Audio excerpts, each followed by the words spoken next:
কত দৌড়ে ব্লাড দিয়ে আসলো পৰশুদিনও সাৰা ৰাত ধৰে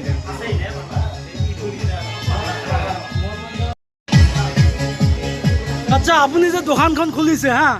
কিহৰ দোকান খুলিছে এইটো মোবাইলৰ দোকান হা তাৰ লগতে ফ্ৰিজ পাব এচি পাব ইনভাৰ্টাৰ পাব কিবা ডিছকাউণ্ট দিব নেকি আপুনি ডিছকাউণ্ট পাব কেনেধৰণৰ ডিছকাউণ্ট ডিছকাউণ্ট আমাৰ ইয়াতে যদি ফাইনেন্সত লয় হা ফাইনেন্সত আপুনি ডিছকাউণ্ট পাব কেছত ল'লেও ডিছকাউণ্ট পাব কিহৰ পৰা ফাইনেন্স হ'ব আপোনাৰ HDFC ফাইনেন্স হ'ব হা আৰু বাজাজ ফাইনেন্স হ'ব DMI ফাইনেন্স হ'ব ইএমআই ফাইনেন্স হ'ব আৰু কিবা সুযোগ সুবিধা আছে নেকি মানুহৰ কাৰণে